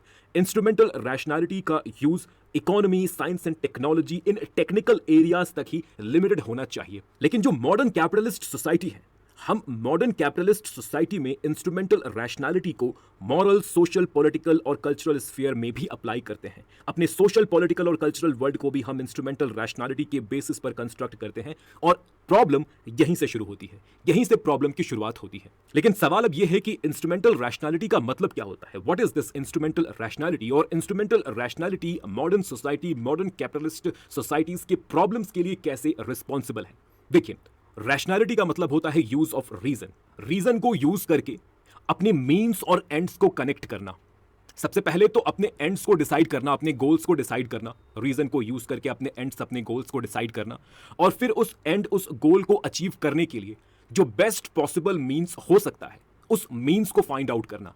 तो जब हम लॉजिकली अपने एंड्स और अपने मीन्स को कनेक्ट करते हैं तो इसे रीजन का यूज कहा जाता है, इसे रैशनैलिटी का यूज कहा जाता है। इंस्ट्रूमेंटल रैशनैलिटी का एक ट्रंकेटेड वर्जन होता है, एक अधूरा वर्जन होता है। It is not full rationality, it is not rationality in its totality, it is a truncated version of rationality. Instrumental rationality के केस में हम रीजन को, रैशनैलिटी को सिर्फ और सिर्फ एक टूल, एक इंस्ट्रूमेंट की तरह यूज करते हैं। यहां पर रीजन और रैशनैलिटी को अपने एंड्स और अपने गोल्स को डिसाइड करने के लिए यूज नहीं किया जाता। यहां पर रीजन और रैशनैलिटी का यूज सिर्फ और सिर्फ मीन्स, माध्यम तक लिमिटेड होता है, और इसलिए यहां पर रैशनैलिटी को इंस्ट्रूमेंटल रैशनैलिटी कहा जाता है। देखिए, जब भी आप किसी टूल को यूज करते हो, जब भी आप किसी इंस्ट्रूमेंट को यूज करते हो, तो आप उस इंस्ट्रूमेंट, उस टूल को अपने काम को आसान बनाने के लिए यूज करोगे। वो जो टूल है, वो जो इंस्ट्रूमेंट है, वो इंस्ट्रूमेंट, वो टूल आपको ये नहीं बताएगा कि आप जो काम कर रहे हो या उस इंस्ट्रूमेंट, उस टूल को यूज करके आप जिस काम को करने जा रहे हो वो काम सही है, गलत है, मॉरल है, इमॉरल है। नहीं, वो टूल, वो इंस्ट्रूमेंट आपको ये नहीं बताएगा। जो टूल, जो इंस्ट्रूमेंट है वो सिर्फ आपके मीन्स तक लिमिटेड होगा। जो टूल, जो इंस्ट्रूमेंट है वो आपके एंड्स को गाइड नहीं करेगा, आपके एंड्स को डिक्टेट नहीं करेगा। आपका एंड, आपका गोल, आपका पर्पस कुछ भी हो सकता है। आप बस अपने एंड, अपने गोल, अपने पर्पस को आसान बनाने के लिए यहां पर रीजन, रैशनैलिटी को एक टूल की तरह यूज करेंगे। यहां पर जो रीजन है, जो रैशनैलिटी है, वो आपके एंड्स को डिक्टेट नहीं करेगा। For example knife. यहां पर हम एक नाइफ, एक चाकू का एग्जाम्पल लेते हैं। एक नाइफ जो कि एक टूल है, एक इंस्ट्रूमेंट है। एक नाइफ को हम वेजिटेबल्स काटने के लिए यूज कर सकते हैं, लेकिन एक नाइफ के कुछ बैड यूसेजेस भी हो सकते हैं, कुछ अल्टीरियर यूसेजेस भी हो सकते हैं। आप एक नाइफ को किसी को हार्म करने के लिए या किसी को थ्रेटन करने के लिए भी यूज कर सकते हैं। तो आप नाइफ को कैसे यूज करेंगे? आप एक नाइफ को कैसे यूज करते हो? वेजिटेबल्स काटने के लिए या किसी को थ्रेटन करने के लिए, किसी को हार्म पहुंचाने के लिए। यहां पर जो नाइफ है, ये नाइफ आपको नहीं बताएगा।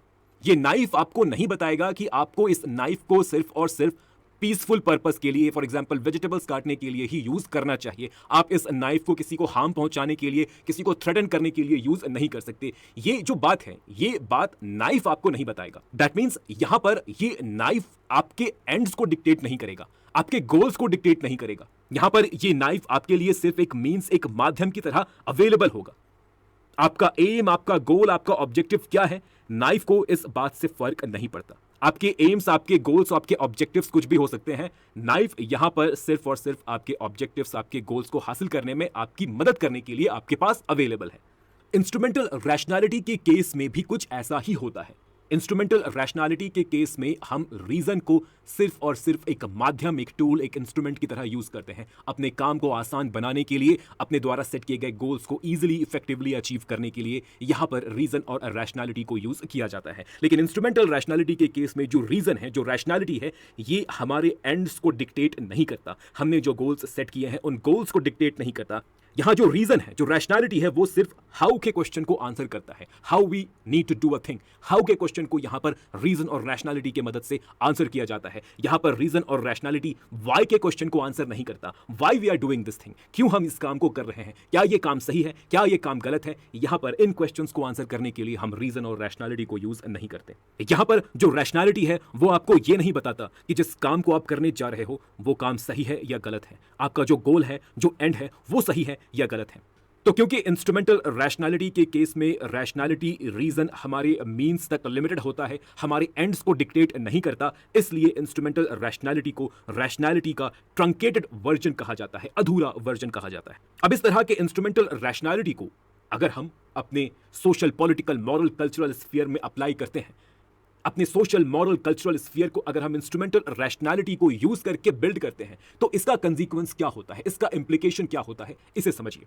देखिए, हमारे political sphere, moral sphere, cultural sphere, social spheres, इन स्फीयर्स में हमें वैल्यू जजमेंट की जरूरत पड़ती है। ये स्फीयर्स टेक्निकल नेचर के नहीं होते, ये स्फीयर्स वैल्यू न्यूट्रल नहीं होते। यहां पर हमें डिसाइड करना पड़ता है कॉन्टिन्यूअस बेसिस पर, यहां पर हमें डिसाइड करना पड़ता है कि सही क्या है, गलत क्या है, राइट क्या है, रॉन्ग क्या है। तो सोसाइटी के ये जो स्फीयर्स हैं, ये वैल्यू न्यूट्रल नहीं होते हैं, ये मॉरल जजमेंट के लिए ओपन होते हैं। यहां हमें मॉरल जजमेंट लेना पड़ता है।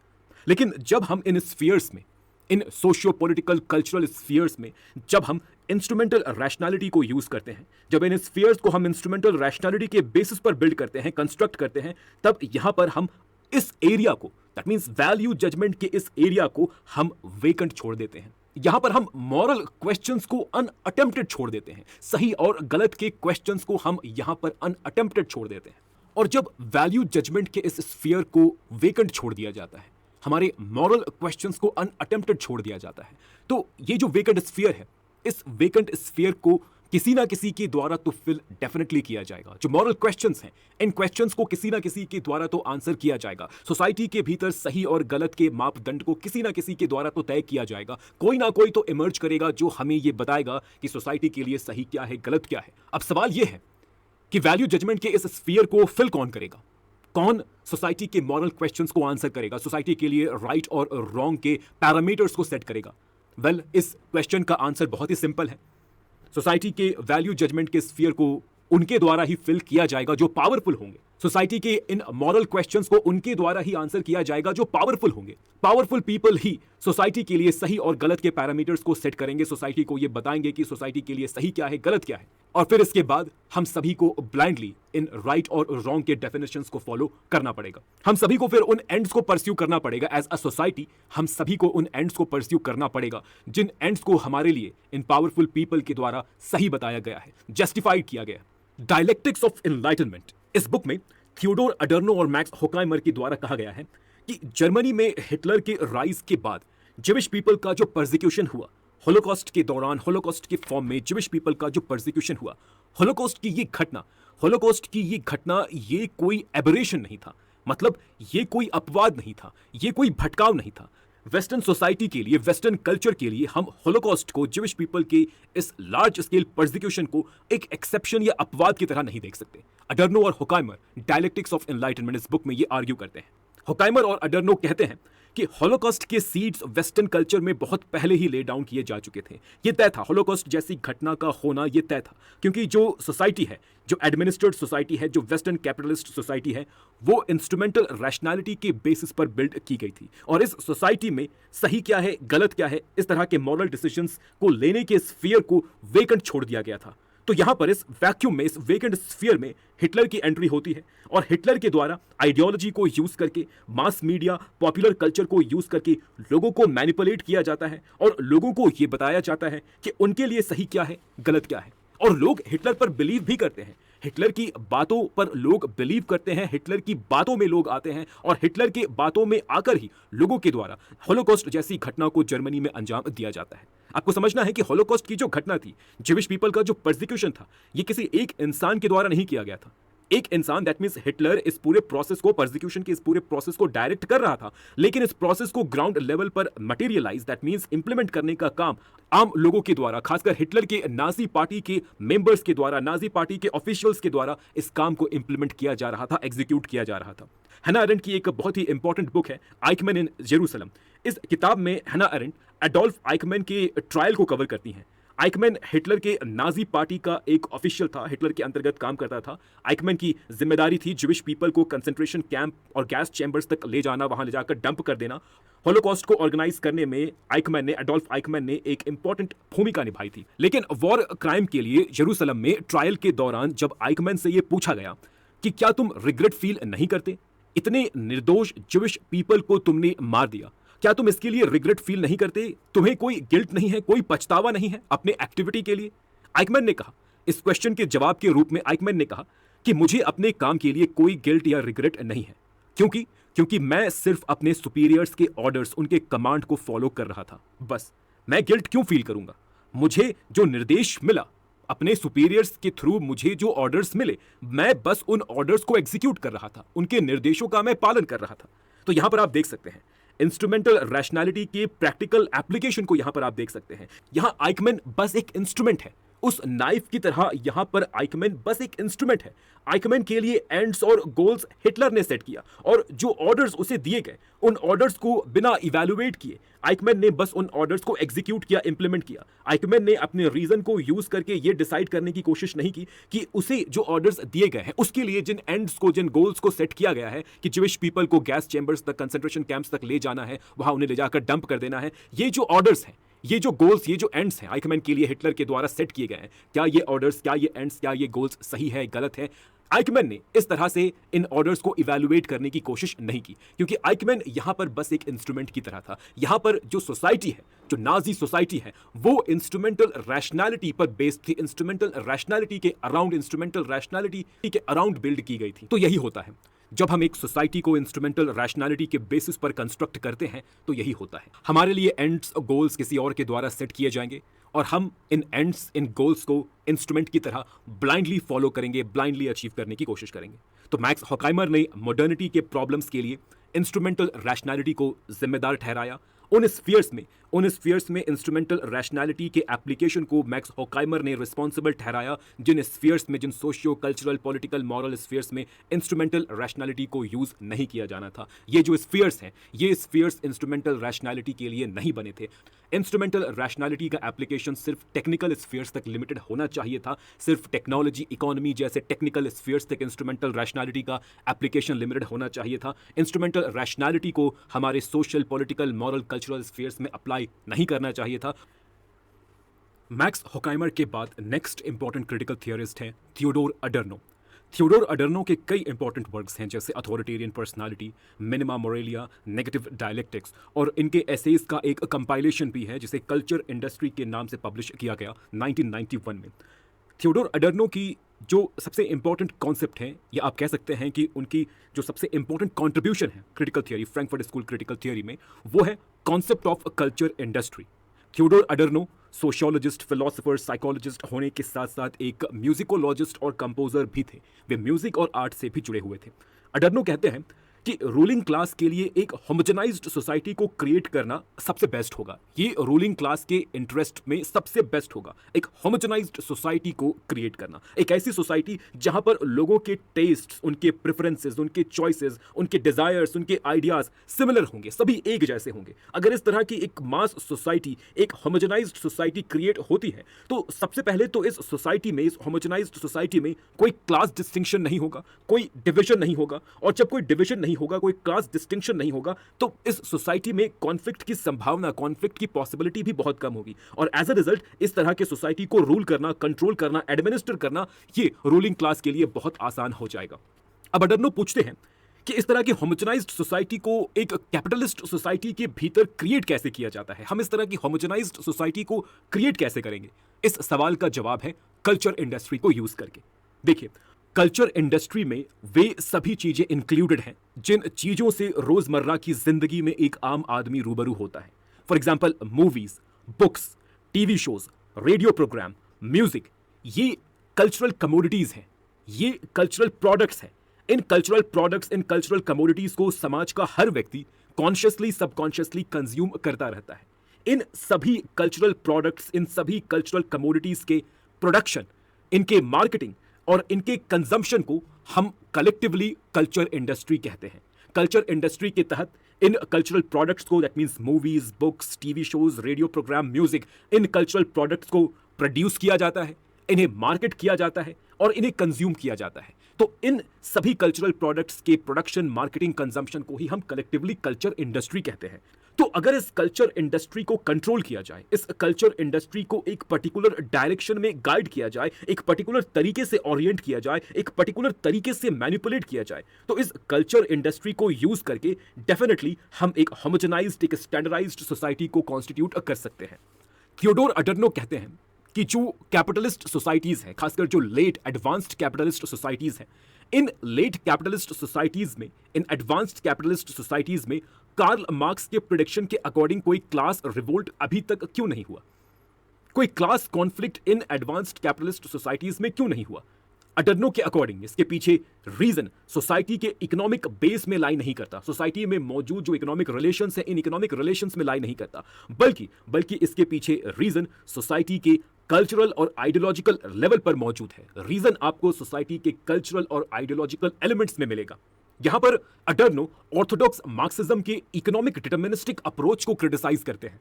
ऑर्थोडॉक्स मार्क्सिज्म का जो अप्रोच है वो एक इकोनॉमिक डिटर्मिनिस्टिक अप्रोच है। ऑर्थोडॉक्स मार्क्सिज्म के तहत कार्ल मार्क्स ने कहा था कि सोसाइटी में जो कुछ भी होता है वो सोसाइटी के बेस के द्वारा तय किया जाता है, और सोसाइटी का बेस हमेशा सोसाइटी के इकोनॉमी, सोसाइटी में मौजूद इकोनॉमिक रिलेशंस से बनता है।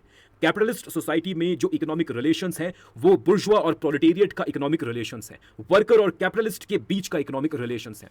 अब क्योंकि ये इकोनॉमिक रिलेशन, वर्कर और कैपिटलिस्ट, बुर्जुआ और प्रोलेटेरिएट का ये इकोनॉमिक रिलेशन, क्योंकि ये इकोनॉमिक रिलेशन एक्सप्लॉइटेटिव होता है, इस रिलेशन का नेचर एक्सप्लॉइटेटिव होता है, तो इस एक्सप्लॉइटेटिव इकोनॉमिक रिलेशन को, दैट मींस इस एक्सप्लॉइटेटिव इकोनॉमिक बेस को हाइड करने के लिए सोसाइटी के बेस के ऊपर, कैपिटलिस्ट सोसाइटी में बेस के ऊपर एक सुपर स्ट्रक्चर को इरेक्ट किया जाता है। और ये जो सुपर स्ट्रक्चर है, ये सुपर स्ट्रक्चर सोसाइटी के religion, norms, custom, tradition, ideology, culture, इन सभी से मिलकर बनता है। लेकिन मार्क्स ने कहा कि ये जो सुपर स्ट्रक्चर है, ये सुपर स्ट्रक्चर उतना इंपॉर्टेंट नहीं है।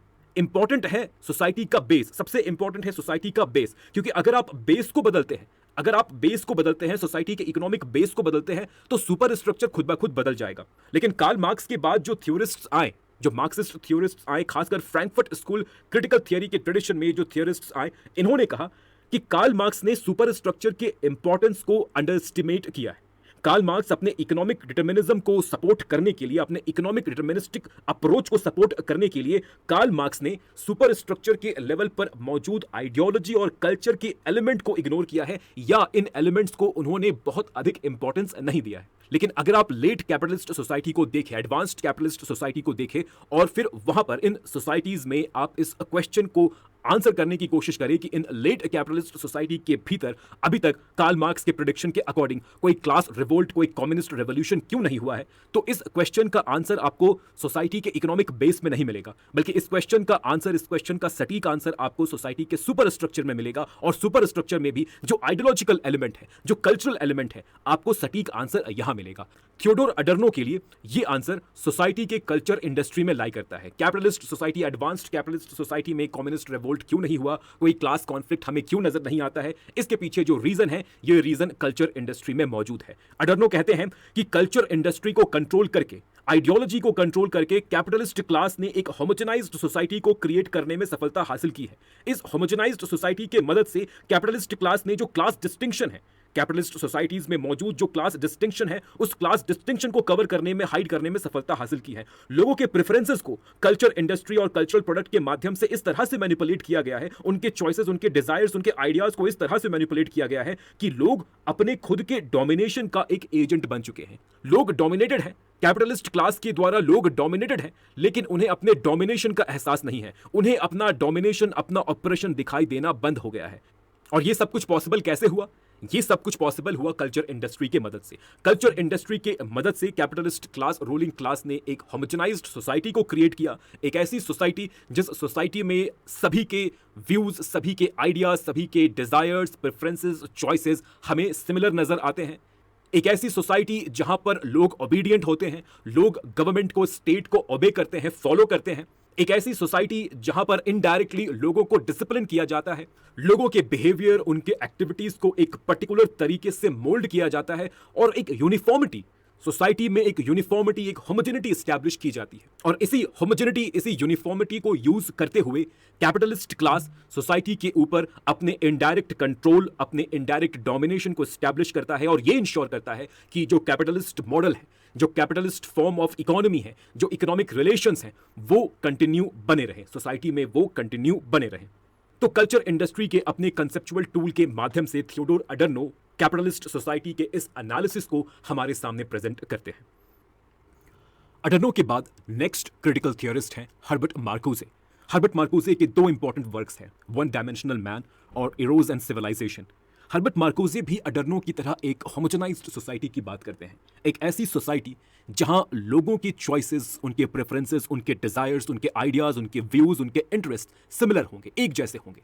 लेकिन हर्बर्ट मार्क्यूसे का फोकस इस होमोजेनाइज्ड सोसाइटी से ज्यादा इस होमोजेनाइज्ड सोसाइटी में मौजूद जो इंडिविजुअल्स हैं, जो लोग हैं, जो व्यक्ति हैं, उनके ऊपर ज्यादा होता है। हर्बर्ट मार्क्यूसे सोसाइटी से ज्यादा फोकस इंडिविजुअल के ऊपर करते हैं। हर्बर्ट मार्क्यूसे इंडिविजुअल के साइकिक, इंडिविजुअल की पर्सनालिटी को समझने की कोशिश करते हैं। खासकर कैपिटलिस्ट सोसाइटी में एक इंडिविजुअल की पर्सनालिटी कैसी होती है, एक इंडिविजुअल का थॉट प्रोसेस कैसा होता है, इसे हर्बर्ट मार्क्यूसे समझने की कोशिश करते हैं। यहां पर आपको एक बात और ध्यान में रखना है कि हर्बर्ट मार्क्यूसे जिस कॉन्टेक्स्ट में अपने आइडियाज, अपने थियरीज को बिल्ड कर रहे थे, ये कॉन्टेक्स्ट क्रिटिकल थियरी के बाकी थियरिस्ट से काफी डिफरेंट था। अभी तक हमने जिन क्रिटिकल थियरिस्ट को डिस्कस किया है, जैसे मैक्स होकाइमर और थियोडोर अडर्नो, इन क्रिटिकल थियरिस्ट्स ने अपने आइडियाज, अपने ऑब्जर्वेशंस को वर्ल्ड वॉर 2 के अराउंड बिल्ड किया था। लेकिन हर्बर्ट मार्क्यूसे के केस में हम देखते हैं कि हर्बर्ट मार्क्यूसे वर्ल्ड वॉर 2 के बाद, वर्ल्ड वॉर 2 के एंड होने के बाद अमेरिका की सोसाइटी में रहकर, अमेरिका के कैपिटलिस्ट सोसाइटी को देखते हुए, अमेरिका के कंज्यूमरिस्ट सोसाइटी को एक्सपीरियंस करते हुए हर्बर्ट मार्क्यूसे अपने आइडियाज, अपने थियरीज को बिल्ड करते हैं। देखिए 1953 में फ्रैंकफर्ट स्कूल अमेरिका से वापस मूव करके फ्रैंकफर्ट जर्मनी में शिफ्ट हो जाता है। जर्मनी में हिटलर के राइज के बाद 1933 में फ्रैंकफर्ट स्कूल को जर्मनी छोड़कर यूएस शिफ्ट होना पड़ा था, लेकिन वर्ल्ड वॉर II के बाद फ्रैंकफर्ट स्कूल वापस यूएस से जर्मनी शिफ्ट हो जाता है, फ्रैंकफर्ट शिफ्ट हो जाता है। लेकिन 1953 में जब फ्रैंकफर्ट स्कूल वापस जर्मनी शिफ्ट हो रहा था, तब कई क्रिटिकल थियरिस्ट जो कि यूएस में बसे हुए थे वो वापस जर्मनी आते हैं, लेकिन इन थियरिस्ट्स में कुछ ऐसे थिंकर्स और थियरिस्ट होते हैं जो कि जर्मनी वापस नहीं आते, जो कि यूएस में ही रहना प्रेफर करते हैं। इन थिंकर्स, इन थियरिस्ट्स में हर्बर्ट मार्कुजे भी एक थे। हर्बर्ट मार्कुजे 1953 में जर्मनी वापस नहीं आते। फ्रैंकफर्ट स्कूल के जर्मनी में शिफ्ट होने के बाद भी, दोबारा जर्मनी में शिफ्ट होने के बाद भी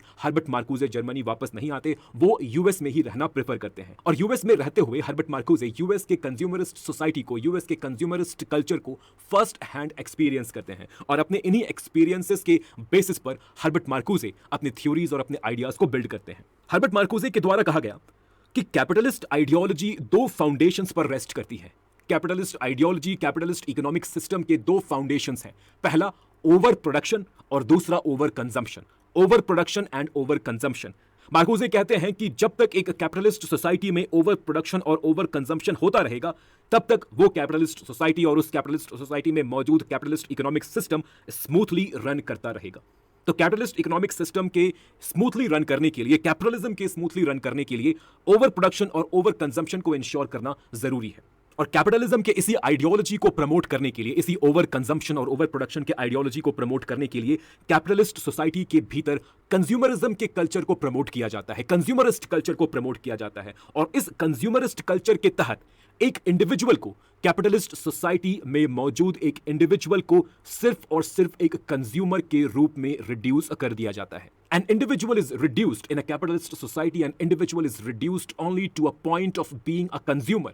मतलब एक इंडिविजुअल की आइडेंटिटी, कैपिटलिस्ट सोसाइटी में रहने वाले एक इंडिविजुअल की आइडेंटिटी सिर्फ और सिर्फ एक कंज्यूमर तक लिमिटेड होती है। इनफैक्ट कंज्यूमरिस्ट सोसाइटी में, कैपिटलिस्ट सोसाइटी में एक इंडिविजुअल, एक व्यक्ति अपने फ्रीडम, अपने एस्पिरेशंस को अपनी कंज्यूमर चॉइस के फुलफिलमेंट के रूप में ही देखता है। मतलब एक व्यक्ति को लगता है कि उसके पास फ्रीडम तब है, उसके पास ऑटोनॉमी तब है, जब वो मार्केट में जाकर, शॉपिंग मॉल में जाकर उन चीजों को खरीद सके जिन चीजों को वो खरीदना चाहता है, जिन चीजों को खरीदने का, जिन कमोडिटीज, जिन प्रोडक्ट्स को खरीदने का डिजायर उसके भीतर है। जब वो व्यक्ति उन चीजों को खरीदता है, उन प्रोडक्ट्स, उन कमोडिटीज को खरीदता है, तो इन प्रोडक्ट्स, इन कमोडिटीज को खरीदकर जो प्लेजर की अनुभूति, जो प्लेजर वो व्यक्ति एक्सपीरियंस करता है, इसी प्लेजर में वो व्यक्ति अपने फ्रीडम, अपने लिबरेशन, अपने ऑटोनॉमी को फाइंड करता है। हर्बर्ट मार्कुजे कहते हैं कि हकीकत में एक व्यक्ति की पर्सनालिटी मल्टी डायमेंशनल होती है। In reality a human being, a man is multi dimensional. अगर आप एक व्यक्ति को हर तरह के मैनिपुलेशन से फ्री कर दे, हर तरह के हिडन, हर तरह के कोवर्ट और ओवर्ट डोमिनेशन से अगर आप एक व्यक्ति को फ्री कर दे, हर तरह के डोमिनेशन को आप व्यक्ति से हटा दे, तो इन डोमिनेशंस के, इन मैनिपुलेशंस के हटने के बाद एक व्यक्ति की जो पर्सनालिटी निकल कर आएगी, वो एक मल्टी डायमेंशनल पर्सनालिटी होगी। हर व्यक्ति अलग अलग तरीके से सोचेगा, हर व्यक्ति के choices, preferences, test, ideas, approach अलग होंगे, डिफरेंट होंगे। अगर इस तरह के समाज में 100 लोग होंगे, 100 पीपल होंगे, तो 100 तरह के लोग आपको नजर आएंगे। 100 डिफरेंट टाइप्स ऑफ पीपल आपको दिखेंगे, 100 different types of perspective, 100 different types of personality traits आपको नजर आएंगे। तो मार्कुजे के अकॉर्डिंग हकीकत में व्यक्ति इस तरह से मल्टी डायमेंशनल होता है, लेकिन इस मल्टी डायमेंशनल बीइंग को, इस मल्टी डायमेंशनल क्रिएचर को कैपिटलिस्ट कंज्यूमरिस्ट सोसाइटी में वन डायमेंशनल बीइंग में कन्वर्ट कर दिया जाता है, वन डायमेंशनल बीइंग में रिड्यूस कर दिया जाता है।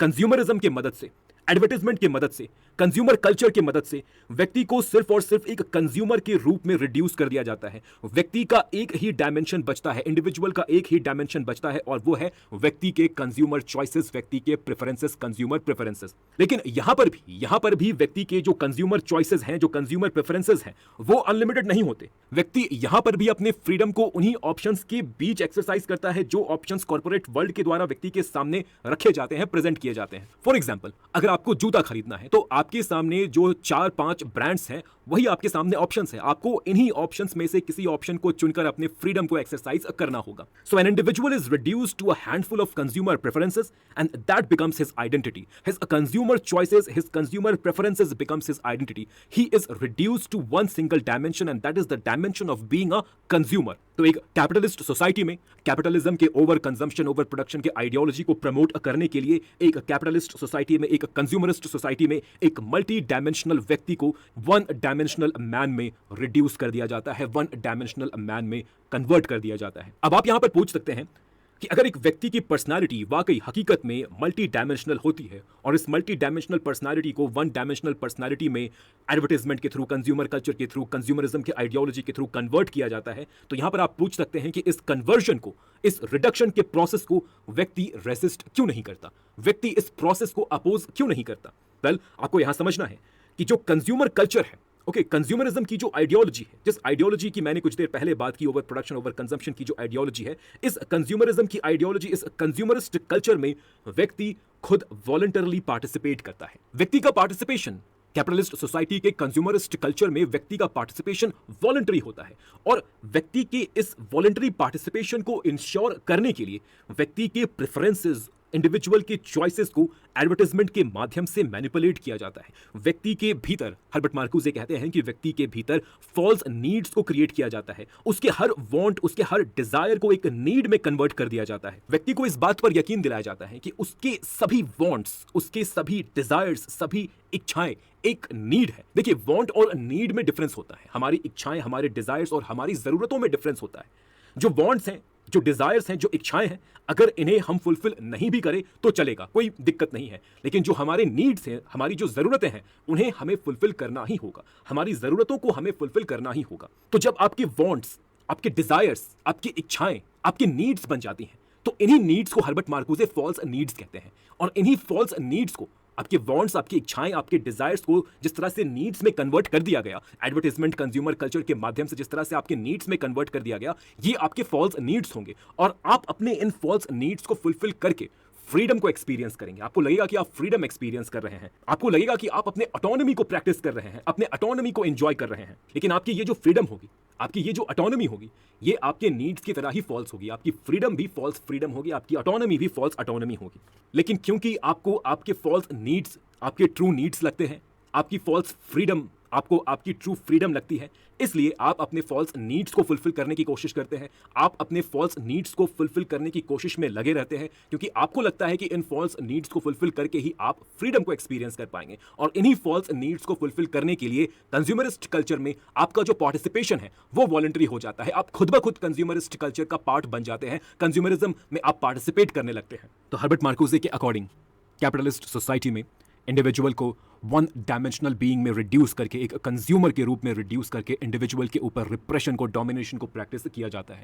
लेकिन ये जो रिप्रेशन है कंज्यूमरिस्ट सोसाइटी, कैपिटलिस्ट सोसाइटी में पाया जाने वाला ये जो रिप्रेशन है, ये जो डोमिनेशन है, ये रिप्रेशन, ये डोमिनेशन अपने आप में यूनिक होता है। यूनिक इसलिए क्योंकि इस रिप्रेशन में व्यक्ति का पार्टिसिपेशन वॉलंटरी होता है और यहाँ पर इस रिप्रेशन में व्यक्ति सिर्फ पार्टिसिपेट ही नहीं करता, बल्कि यहाँ पर व्यक्ति का जो एक्सपीरियंस है वो एक्सपीरियंस भी समवॉट प्लेजरेबल होता है। व्यक्ति अपने कंज्यूमरिस्ट नीड्स को फुलफिल करके, अपने फॉल्स नीड्स को फुलफिल करके यहां पर व्यक्ति प्लेजर को एक्सपीरियंस करता है।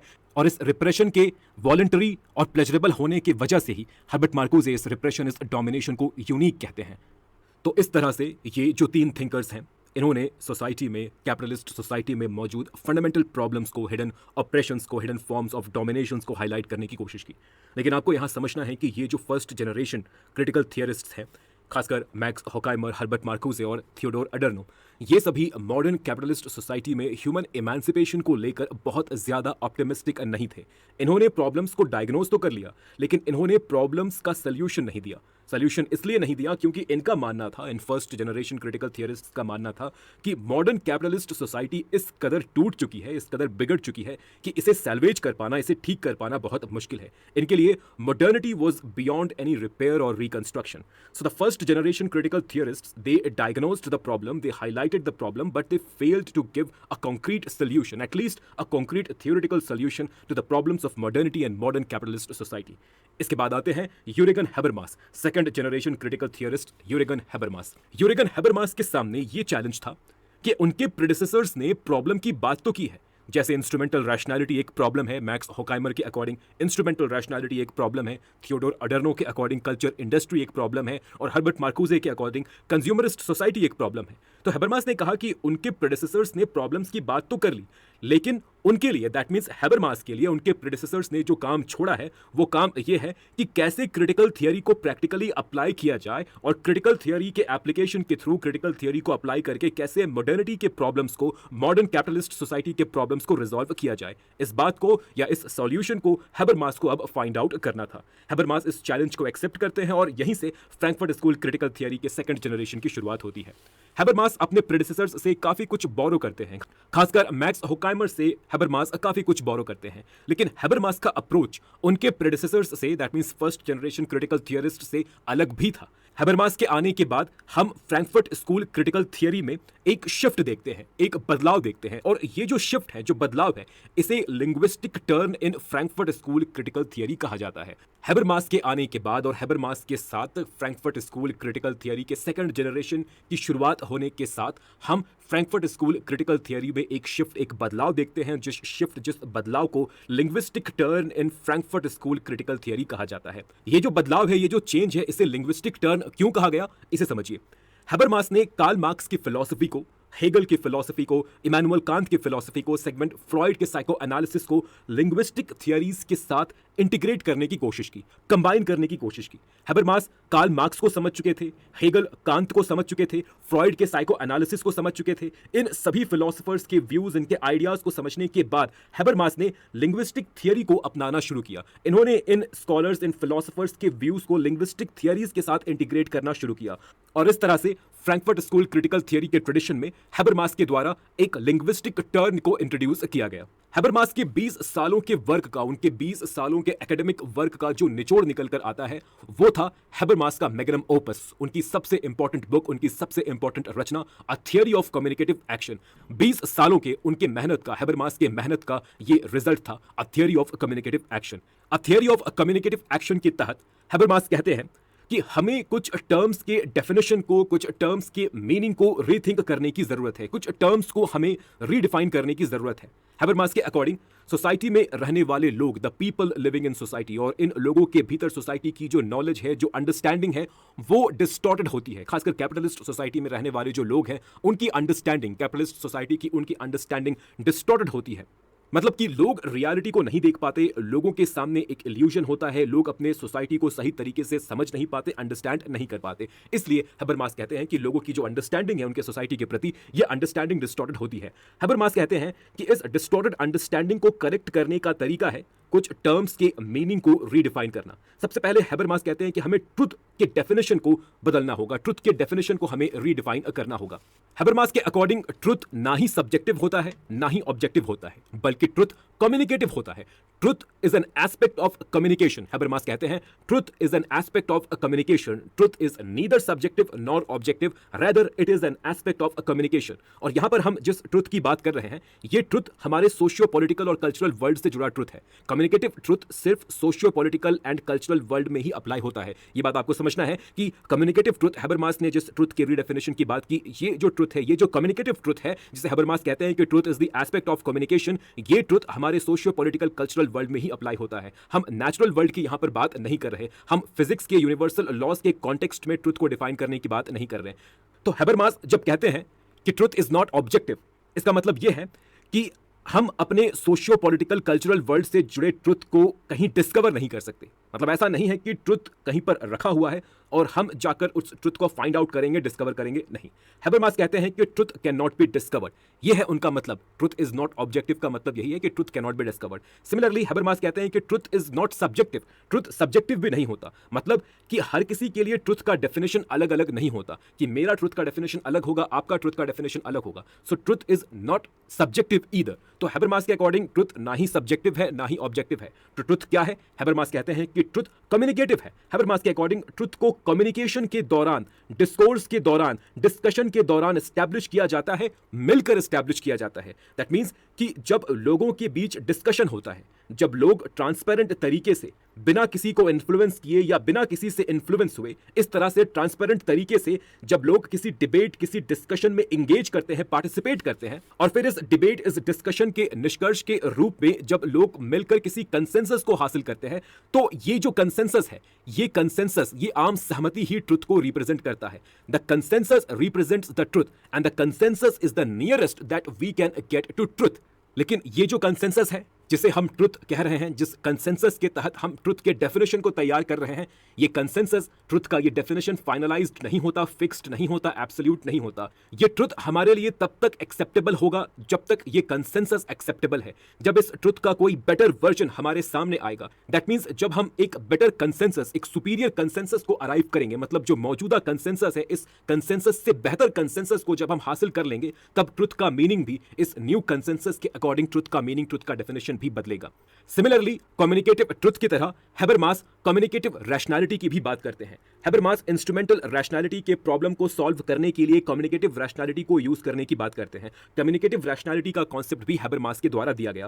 हैबरमास कहते हैं कि सोशल, पॉलिटिकल और कल्चरल स्फीयर में हम इंस्ट्रूमेंटल रैशनैलिटी की जगह कम्युनिकेटिव रैशनैलिटी को यूज कर सकते हैं, कम्युनिकेटिव रैशनैलिटी को अप्लाई कर सकते हैं। आपको अगर याद हो तो हमने देखा था कि मैक्स हॉकाइमर ने कहा कि कैपिटलिस्ट सोसाइटी में, मॉडर्निटी में जो प्रॉब्लम्स है, इन प्रॉब्लम्स का रूट कॉज है कि social, political, cultural, moral spheres में इंस्ट्रूमेंटल रैशनैलिटी को यूज करना। इंस्ट्रूमेंटल रैशनैलिटी इन स्फीयर्स के लिए नहीं बना है, लेकिन इसके बावजूद भी हम इन स्फीयर्स में इंस्ट्रूमेंटल रैशनैलिटी को यूज करते हैं, और यहीं say that means in spheres में इंस्ट्रूमेंटल रैशनैलिटी को अप्लाई करने की वजह से ही मॉडर्निटी और कैपिटलिस्ट सोसाइटी में वेरियस प्रॉब्लम्स इमर्ज होते हैं। तो मैक्स हॉकाइमर ने मौजूदा सोसाइटी के प्रॉब्लम्स के लिए इंस्ट्रूमेंटल रैशनैलिटी को ब्लेम किया, लेकिन उन्होंने इंस्ट्रूमेंटल रैशनैलिटी का कोई सटीक अल्टरनेटिव नहीं बताया। यहां पर जो अल्टरनेटिव है, ये अल्टरनेटिव हैबरमास के द्वारा इवेंचुअली हमें दिया जाता है। हैबरमास कहते हैं कि इन स्फीयर्स में हम इंस्ट्रूमेंटल रैशनैलिटी की जगह कम्युनिकेटिव रैशनैलिटी को यूज कर सकते हैं। कम्युनिकेटिव रैशनैलिटी को यूज करके हम इन स्फीयर्स को बिल्ड कर सकते हैं, कंस्ट्रक्ट कर सकते हैं। दैट मींस ये जो स्फीयर्स हैं, ये जो moral, social, cultural, political spheres हैं, जहां पर हमें वैल्यू जजमेंट की जरूरत पड़ती है, जहां पर हमें डिसीजन लेना पड़ता है कि सही क्या है, गलत क्या है, तो ये जो डिसीजंस हैं, सही क्या है, गलत क्या है, राइट क्या है, रॉन्ग क्या है, सोसाइटी में राइट और रॉन्ग के पैरामीटर्स को सेट करने का जो डिसीजन है, ये डिसीजंस हम कंसेंसस के माध्यम से ले सकते हैं। ये जो डिसीजंस है, ये जो पैरामीटर्स है, इन्हें कंसेंसस के माध्यम से सेट किया जा सकता है। डिबेट और डिस्कशन के माध्यम से हम ये डिसाइड कर सकते हैं कि सोसाइटी में सही क्या होगा, गलत क्या होगा, राइट क्या होगा, रॉन्ग क्या होगा, राइट और रॉन्ग का पैरामीटर क्या होगा।